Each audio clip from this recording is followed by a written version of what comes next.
안녕하세요. 반갑습니다. 세계의 문장으로 고전을 들여다봅니다. 고전의 세계. 노인과 바다를 모르는 사람이 있을까요? 노벨상 수상 작가인 해밍웨이의 대표작입니다. 그리고 다른 유명한 작품들보다 훨씬 짧아서 읽기 수월합니다. 해는 다시 떠오른다. 무기여 잘 있거라. 누구를 위하여 종은 울리나. 이런 작품들은 마음을 굳게 먹어야 읽기 시작할 수 있는 긴 작품들입니다. 저는 누구를 위하여 종은 울리나를 고등학교 때 읽었는데요. 내용은 전혀 이제 생각이 안 나고 그 책을 읽었던 기억만 납니다. 노인과 바다는 읽지도 않았는데 줄거리를 알고 있습니다. 워낙 사람들 입에 자주 오르내리는 작품이니까요. 그래서 오히려 읽지 않은 작품이죠. 노인과 바다는.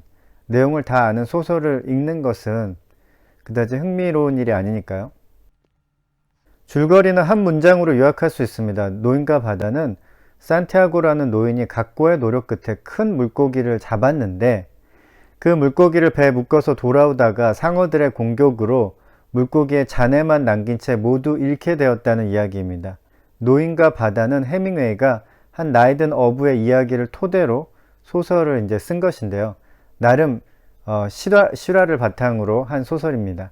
그리고 얼마든지 일어날 수 있는 일이기도 합니다. 줄거리를 알고 있는 소설을 읽을 때는 앞으로 어떻게 될 것인지 전혀 궁금하지가 않죠. 그게 나쁜 점이기도 하지만 좋은 점이 될 수도 있습니다. 그냥 한 문장 한 문장을 그러니까 천천히 읽을 수 있으니까요. 저는 주인공의 심정이 어떤지 집중하면서 읽었습니다. 인상적이었던 세 개의 문장을 말해보겠습니다. 첫 번째 문장입니다. 단지 내가 너무 멀리 나갔던 탓이야. 머리와 꼬리 그리고 뼈다귀만 남은 물고기를 가지고 자신의 마을 항구에 돌아온 산티아고 할아버지의 소회입니다. 노인은 죽을 힘을 다해서 이제 귀환을 합니다. 그 와중에 이제 자신이 잡은 물고기를 지키려고 했죠. 지키려고 했지만 상어에게 완전히 지고 말았습니다. 그런데 이제 익숙한 항구에 도착을 했을 때 그는 신세한탄을 하거나 물고기를 뜯어먹은 상어를 원망하기보다는 멀리 나갔던 자신의 행동 자체가 잘못이었음을 스스로에게 말합니다. 이 문장 바로 앞의 문장은 이런 것인데요. 아무것도 아닌 걸 가지고 그가 큰 목소리로 말했다.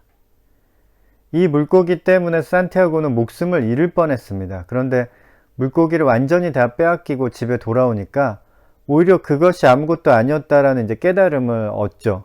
항구에 도달했을 무렵에 산티아고는 바람에게 감사하고 또한 침대가 자신의 훌륭한 친구였음을 깨닫습니다. 바람 덕분에 집에 도착할 수 있었고 이제 침대에 누워서 편안하게 잘 수 있다는 생각에 마음이 편안해진 것이죠.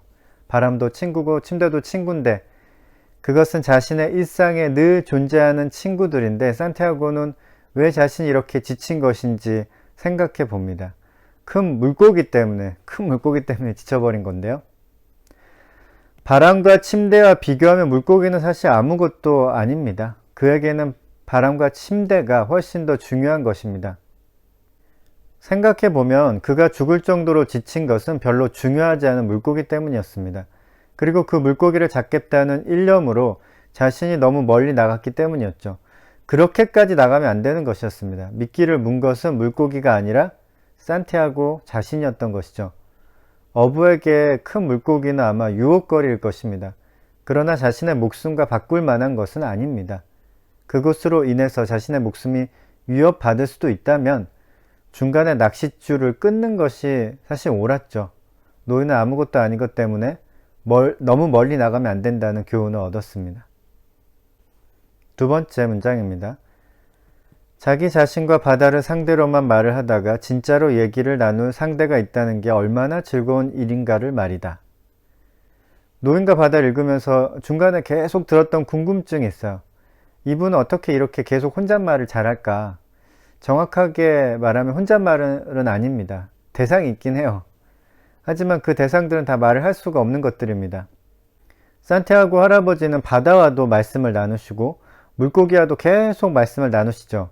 심지어는 물고기를 잡다가 이제 쥐가 난 자신의 왼손과도 막 계속 대화를 합니다. 소설 읽으면서 나도 노인이 되면 이렇게 말을 할 수 없는 것들과 대화를 하게 될까 의문이 들기도 했어요. 원래 이렇게 대화하는 것을 좋아하는 분인가 이 노인은, 그런 생각도 들었고요. 하지만 아니었습니다. 산티아고도 응답이 없는 대화를 이어가는 것이 힘들고 재미없었다는 것을 나중에 이 소설에 나중에 이렇게 알려주죠. 노인과 바다에는 노인의 친구와 같은 역할을 하는 소년이 나옵니다. 노인의 집에 머무는 소설의 처음과 끝에서 그 소년은 친구와 같은 역할을 하는데요. 노인이 집에 머무는 소설의 처음과 끝에서 그 소년은 노인의 시중을 들어주기도 하고 돌봐주기도 하고 좋은 이야기 상대가 되어줍니다. 그래서 저는 해밍웨이가 이 소설의 제목을 노인과 소년으로 할 생각도 잠깐 하지 않았을까 짐작해 봅니다. 소년의 비중이 꽤 높거든요. 네. 마지막 부분 이제 노인은 소년과 대하는 것이 얼마나 즐거운 일인지를 깨닫는 내용까지 나오니까 노인과 소년이라는 제목으로 발표되었더라도 좋았을 뻔했다는 생각도 들었습니다. 사람이 혼잣말을 할 수도 있고 생명이 없는 것들과 대화를 나눌 수도 있지만 사람은 사람과 대화할 때 가장 즐겁죠. 세 번째 문장입니다. 먼저 빈틈이 없어야 해. 노인은 자신이 운이 없다고 계속 말을 합니다. 운이 없어서 물고기를 잡지 못한다고 생각하고 소년에게도 그렇게 말을 합니다. 하긴 바닷속에 있는 물고기를 잡는데 이제 운이 좀 필요할 것 같기는 합니다. 그런데 운이 없는 자신의 신세를 한탄하거나 포기하진 않습니다. 오히려 그동안 물고기를 잡지 못했던 것은 자신의 잘못이 아니라 운이 없었기 때문이라고 그렇게 원인을 규명합니다. 그런데 또 혼잣말을 하는데요. 오늘은 운이 좋을지도 모른다고 말합니다. 왜냐하면 하루하루가 새로운 날이니까 말이죠. 재수가 좋을 때 그 운을 자신의 것으로 만들기 위해서 필요한 것은 무엇일까요? 네, 산티아고 할아버지는 빈틈이 없어야 한다고 말합니다. 빈틈이 없이 준비가 되어 있어야 운이 따를 때 그 운을 꽉 움켜쥘 수가 있다고 말이죠. 일리가 있는 말이죠. 그리고 좋은 삶의 자세입니다. 운이 없어서 그동안 좋은 결과를 얻지 못했지만 오늘은 다를 수 있다는 삶의 자세도 좋고요. 오늘 운이 좋다면 그 운을 잡기 위해서 빈틈없이 준비를 해야 한다는 삶의 자세도 아주 좋습니다. 그래서 결국 노인은 그 운을 잡았죠. 물론 그가 잡은 운 때문에 그의 생명을 잃을 뻔하기도 했지만 그의 예언은 적중했고 그의 준비 자세도 아주 좋았습니다. 만약 이런 자세가 없었다면 노인은 5m가 넘는 물고기를 잡을 수는 없었을 것입니다. 그리고 그 물고기가 아무것도 아니라는 것을 깨닫지도 못했겠죠. 어떤 일에 엄청난 노력을 기울여서 좋은 성과를 낼 때 성취감과 더불어 삶의 깨달음이 오기도 합니다. 아이러니하게도 그 엄청난 것은 사실 별것이 아니라는 사실을 깨닫게 되죠. 그러나 그것을 쟁취하기 전까지는 그것이 별것이라는 환상을 버리지 못하기도 합니다. 어찌되었든 간에 빈틈이 없는 자세는 중요합니다. 그래야 오늘을 성실하게 살 수 있고 운도 잡을 수 있고 성과를 얻었을 때 깨달음도 얻을 수 있으니까요. 사람들은 노인과 바다를 읽으면서 시련에도 좌절하지 않고 패배감을 극복하는 불굴의 사나이의 이야기로 읽을 때가 많은 것 같습니다. 잔해만 남은 물고기를 실어왔음에도 불구하고 노인과 바다 마지막 문장은 노인은 사자꿈을 꾸고 있었다 입니다. 하지만 저는 노인과 바다를 통해 오히려 아무것도 아닌 것 때문에 너무 멀리 가지는 말아야 한다는 것을 배웠습니다. 그리고 역시나 사람에게는 사람이 중요하다는 사실도 확인했죠. 노인에게 큰 물고기는 위험한 야망이고 스스로를 외롭게 만드는 것이었습니다. 그의 삶의 진정한 벗은 물고기가 아니라 소년이었죠.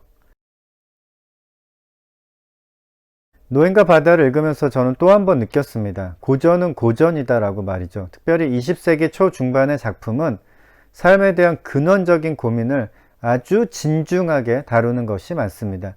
인간은 생명의 위협을 느낄 때 삶에 대한 근원적인 질문에 대답해야 할 필요를 느낍니다.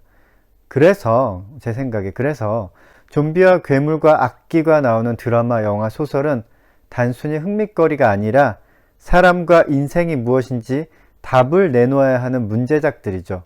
세계대전과 홀로코스트가 일어났던 20세기 초중반에는 소설에 좀비와 괴물과 악귀를 불러낼 필요가 없었습니다.